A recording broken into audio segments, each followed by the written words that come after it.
ये कहानी है साउथ कोरिया के बुसान शहर की, जहां एक ज़ॉम्बी वायरस बहुत तेजी से फैलते हुए इंसानियत को तबाह कर रहा था। इस वायरस के चलते पूरे कोरिया में दहशत का माहौल होता है और हर तरफ अफरा तफरी मची रहती है।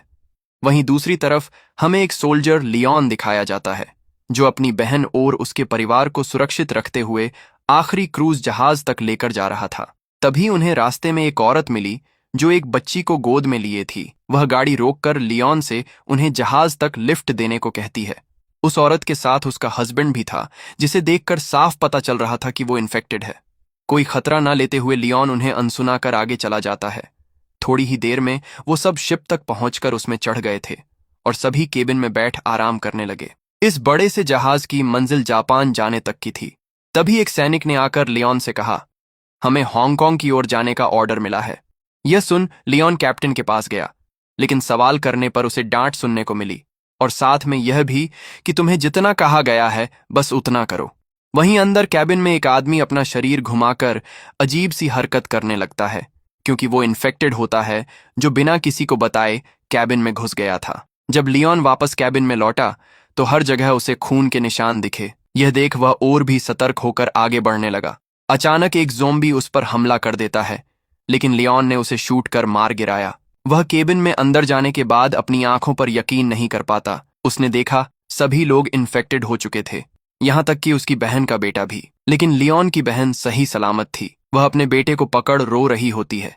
तभी लियोन उससे कहता है, हमें यहां से जल्द ही निकलना होगा। अचानक कुछ ज़ॉम्बीज ने लियोन पर हमला कर दिया, लेकिन वह उन्हें भी शूट कर मार गिराता है। उसने अपनी बहन को जल्द ही भागने को कहा, लेकिन ज़ॉम्बीज उसे घेर कर दबोच लेते हैं। उसी वक्त उसका पति जेमिन वहां आता है तो वह अपनी आंखों पर यकीन नहीं कर पाता। वह अपनी पत्नी को बचाने अंदर जाना चाहता था, लेकिन लियोन जल्द ही दरवाजा बंद कर देता है और उसे रोक अंदर नहीं जाने देता। दोनों बड़े दर्द के साथ रोते रहते हैं। आज से करीब 4 साल बाद लियोन और उसकी बहन का पति जेमिन उस जहाज के जरिए हांगकांग पहुंच गए थे। लेकिन यहां उनकी जिंदगी अच्छी नहीं थी, क्योंकि लियोन को अपनी बहन की मौत का गम सताता रहता है। वो दोनों एक तरफ दर्द में जी रहे थे, साथ ही वहां के आम लोग भी उन्हें पसंद नहीं करते, क्योंकि वो दोनों दूसरे देश के रहने वाले हैं। जेमिन ने शिकायत करते हुए लियोन से कहा, तुमने उस दिन अपनी बहन को बचाने में पूरी कोशिश नहीं की थी, इसलिए वो ज़ॉम्बीज का शिकार बन गई। एक दिन हांगकांग का एक गैंगस्टर, जो लियोन और उसकी टीम का बॉस था, उनके पास आकर कहता है कि तुम्हें कोरिया वापस जाना होगा और साथ ही ट्रक में भरे पैसे लेकर वापस आना है। अब कोरिया मानो पूरी तरह से ज़ॉम्बीज की चपेट में था, लेकिन ज़ॉम्बीज पैसों में बिल्कुल इंटरेस्ट नहीं रखते। बॉस उन्हें बताता है, हमारा एक मेंबर पैसे लाने में कामयाब हो ही गया था, लेकिन वापस आते वक्त उसका ट्रक पलट गया और ज़ॉम्बीज ने उसे घेर कर वहीं मार दिया। अगर तुम और तुम्हारी टीम के लोग $20 मिलियन वाले ट्रक का माल इकट्ठा कर वापस लाने में कामयाब हो जाएं, तो उसकी आधी रकम मैं तुम्हें दे दूंगा। लियोन इस सौदे पर राजी हो जाता है।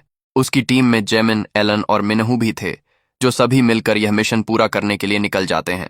लियोन और उसकी टीम शिप में सवार होने के बाद पूरा प्लान तैयार करते हैं। गैंग के लोग शिप को समुद्र की तरफ ले गए और उन्होंने लियोन की टीम को जरूरत की चीजें, हथियार और फोन भी दिए। फिर वो सभी एक लाइफ बोट में तैरते हुए समुद्र किनारे पहुंचते हैं। जहाज वहीं रुककर उनका इंतजार कर रहा था। वह उतरने के बाद शहर की तरफ जाते हैं तो वहां उन्होंने देखा हर जगह सन्नाटा छाया हुआ था और इमारतें तहस महस हुई दिख रही थीं। न तो कोई इंसान और न ही कोई जानवर। तभी मिनहू ने एक कार का दरवाजा खोला और किस्मत से चाबियां कार में ही लगी होती हैं। कार स्टार्ट करने के बाद वो ट्रक की तलाश में निकल पड़े। एलन कार ड्राइव करती है, क्योंकि वह ज़ॉम्बी वायरस फैलने से पहले टैक्सी चलाने का काम करती थी। अचानक उन्होंने एक ट्रक देखा जो पार्किंग में खड़ा था। जल्द ही लियोन कार से उतरकर आगे जांच करने जाता है, लेकिन उस ट्रक की नंबर प्लेट वो नहीं थी जो वे ढूंढ रहे होते हैं। तभी लियोन को कोने से आवाज सुनाई दी। लियोन, जो डरने वालों में से नहीं होता, आवाज का पीछा करते हुए उसके पास जाने लगा। उसने राइफल के नाइट विजन स्कोप से देखा तो कहीं सारे ज़ॉम्बीज उसे खाने के लिए घूर रहे थे।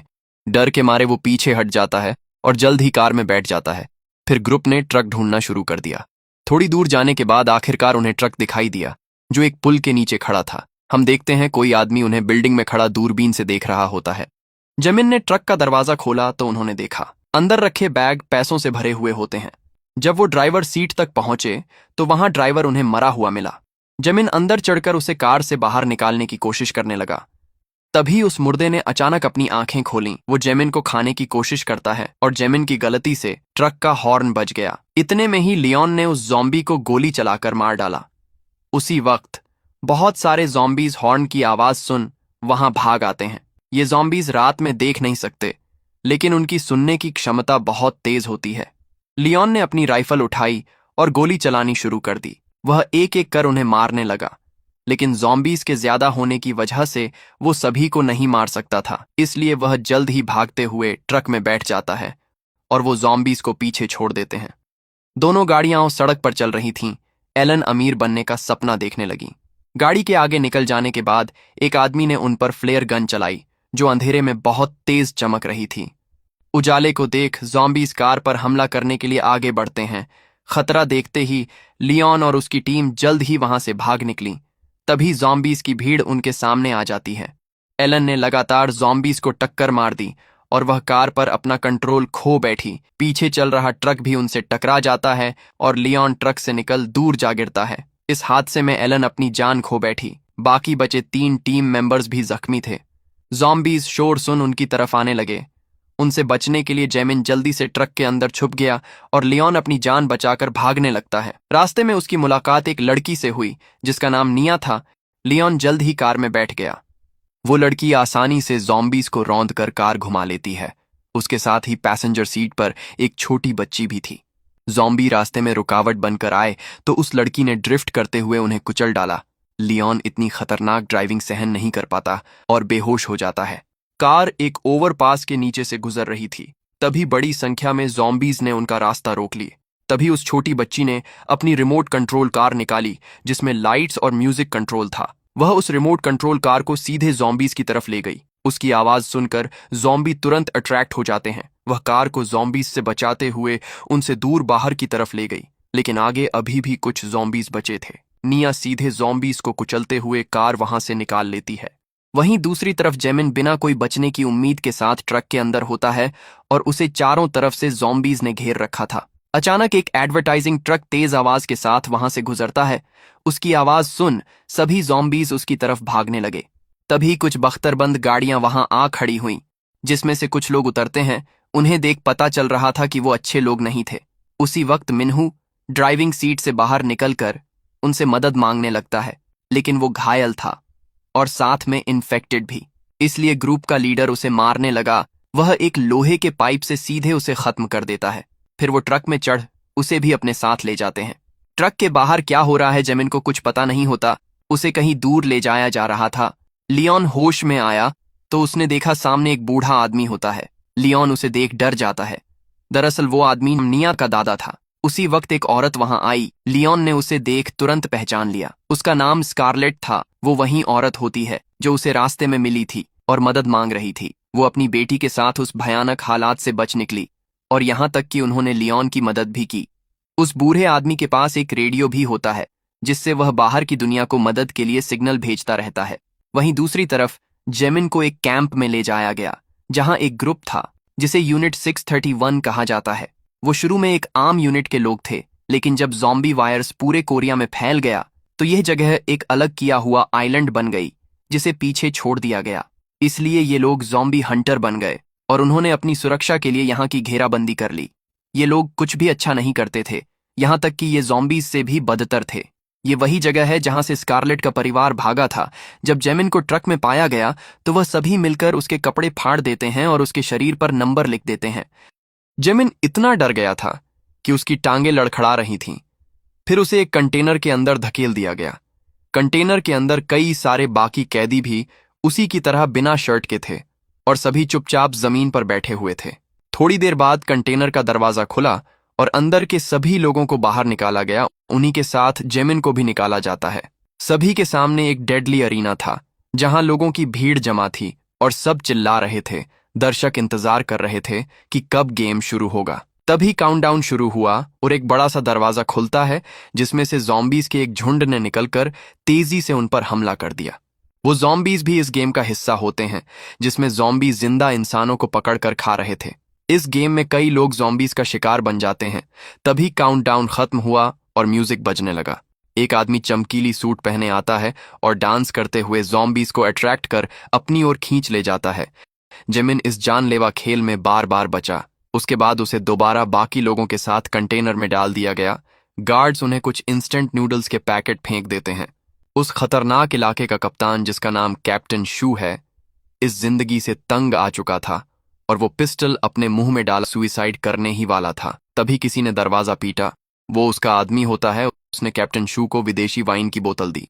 कैप्टन मरने का इरादा छोड़ दारू पीने लग जाता है। उस आदमी ने कैप्टन को ट्रक के बारे में खबर दी और बताया कि उसमें बहुत सारा पैसा है। वह अपने आदमी के साथ उस ट्रक के पास पहुंचा। तलाशी के बाद उसे एक सैटेलाइट फोन मिला जो अचानक बजने लगता है। फोन पर वही आदमी होता है जो जहाज पर था। जब उसे पता चला कि वो लियोन से बात नहीं कर रहा तो उसने कहा, तुम जो कोई भी हो, अगर तुम हम तक पैसे लेकर आ जाओगे तो उसकी आधी कीमत तुम्हारी हो जाएगी। ये सुन कैप्टन शू मंजूर हो जाता है क्योंकि वो इस आइलैंड से बाहर निकलना चाहता था। लियोन की टीम को लगा कि जेमिन मर गया है, इसलिए उन्होंने रात के अंधेरे में ट्रक पकड़ने और उसे पोर्ट तक ले जाकर जहाज पर लोड करने का प्लान बनाया। वो सभी गन्स और बाकी हथियार रख लेते हैं और वह रात होते ही अपने साथ कार लेकर कैंप की ओर रवाना हो गए। वो कैंप से थोड़ी दूर पहले चोरी छुपे पहुंच गए।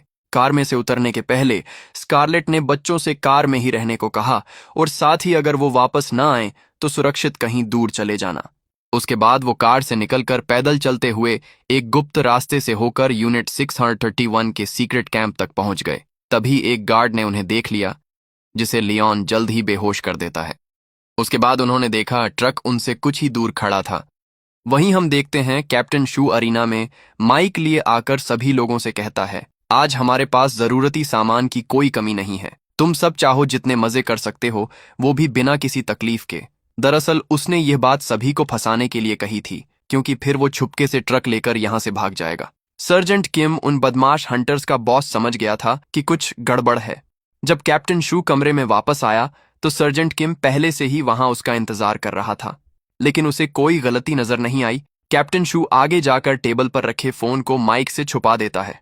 उस वक्त कैप्टन के आदमी को नहीं पता था कि सर्जेंट कमरे में पहले से मौजूद होगा।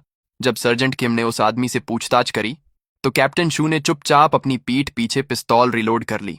किम को लगा कि सब नॉर्मल है, इसलिए वह उन्हें अकेला छोड़ वहां से चला गया। लियोन और स्कारलेट दबे पांव ट्रक तक पहुंच गए। उसके बाद वह सैटेलाइट फोन ढूंढने लगते हैं। तभी वहां कैप्टन शू का आदमी आ पहुंचा। स्कारलेट सीधे उस पर बंदूक तान उससे हिलने को मना कर देती है और पूछती है कि फोन किसके पास है। उस आदमी ने बताया कि फोन उसके कप्तान ने अपने पास रख लिया था। तभी दो गार्ड वहां आकर उस आदमी से पूछने लगे कि तुम अरीना देखने क्यों नहीं गए, तो वह आदमी कोई बहाना बना देता है। फिर गार्ड ने बताया कि जो आदमी ट्रक में पकड़ा गया था वो अरीना में बहुत बहादुरी से लड़ा। जब लियोन ने यह सुना तो उसे पता चला कि जेमिन अभी भी जिंदा है, इसलिए वह जल्दी से जेमिन को बचाने भागा, क्योंकि जेमिन और सभी को दोबारा उस मौत के खेल में धकेल दिया गया था। लियोन के जाते ही वहां कैप्टन शू आ जाता है। स्कारलेट कैप्टन के आदमी को गन पॉइंट पर लेकर कैप्टन से फोन के बारे में पूछने लगी, लेकिन उसने अचानक पिस्तौल निकाली और स्कारलेट पर गोली चला दी। स्कारलेट जल्द ही ट्रक को चालू कर सीधे कैप्टन को टक्कर मार देती है। टक्कर से कैप्टन बेहोश हो गया। मौका देख स्कारलेट उसकी तलाशी कर फोन ले लेती है। वहीं अरीना में ज़ॉम्बीज कैदियों को शिकार बना रहे थे। उन्हीं में जेमिन चीख रहा था। तभी एक ज़ॉम्बी ने उस पर छलांग लगाई, लेकिन उसे किसी ने मार दिया। उसे मारने वाला आदमी लियोन होता है। वो एक एक कर सारे ज़ॉम्बीज मार देता है। फिर उसने स्मोक ग्रेनेड फेंका और धुआं कर जेमिन को वहां से बाहर निकाल लिया। भागते वक्त उसने उन बदमाशों को मार गिराया जिन्होंने उसका रास्ता रोका। तभी वह बदमाश उन पर फायरिंग करने लगे। उनकी संख्या ज्यादा होने की वजह से वह छुपकर आगे जाते हैं। उसी वक्त एक ज़ॉम्बी ने लियोन पर हमला कर दिया। यह देख जेमिन जल्द ही राइफल उठाकर हंटर्स पर फायर कर देता है और गन लियोन को थमा देता है। लियोन ने अटैक कर रहे ज़ॉम्बीज को मार गिराया। उस वक्त सर्जेंट किम ने छुपके से जेमिन को गोली मार दी और कुछ ही देर में जेमिन वहीं मर जाता है। जब लियोन बाकी बदमाशों से लड़ रहा था तभी सर्जेंट किम ने चुपचाप से राइफल उसके ऊपर तान दी। जैसे ही वो गोली चलाने वाला होता है, स्कारलेट दीवार फोड़ वहां ट्रक लेकर आ गई। लियोन मौका देख जल्द ही ट्रक में बैठ जाता है। उसी वक्त बाहर कैप्टन शू को होश आ गया था। उसने ट्रक को दूर जाते देखा, लेकिन वो बेसहारा होता है। तभी सर्जेंट किम बाहर निकलकर अपने साथियों के साथ बख्तरबंद गाड़ियों से उनके पीछे लग गया। ट्रक के आगे बड़ी संख्या में ज़ॉम्बी थे। उन्होंने ट्रक को आगे से घेर लिया था। ऐसा लग रहा था मानो लियोन और स्कारलेट ज़ॉम्बीज का खाना बनने वाले हैं। उसी वक्त निया तेज लाइट जलाकर वहां कार ले आई। जॉम्बीज का ध्यान भटकते ही स्कारलेट ने ड्राइविंग संभाली और जॉम्बीज को कुचलते हुए ट्रक दूर ले आई। कार में बैठे बूढ़े आदमी ने जॉम्बीज को अट्रैक्ट करने के लिए पटाखे जलाए। उस समय गाड़ियां पोर्ट की तरफ जा रही थीं। तभी सर्जेंट किम अपने गैंग मेंबर्स के साथ लियोन और बाकी सबसे टकराव करने आ जाता है। वो आसमान में फ्लेयर चलाने लगे, जिससे जॉम्बीज का ध्यान उनके ऊपर आ गया। उन बदमाशों ने लियोन की कार को घेर लिया था, जो पुल के नीचे से गुजरने वाली थी। तभी लियोन होशियारी दिखाते हुए कांच की खिड़कियों पर गोली चलाने लगा, जिससे जॉम्बीज का झुंड नीचे गिर गया। सर्जेंट किम की गाड़ी तेज रफ्तार में थी और वह सीधे जॉम्बी के ढेर से टकरा गए। कार को पीछे घुमाना नामुमकिन था, क्योंकि जॉम्बीज ने कार को चारों तरफ से घेर लिया होता है।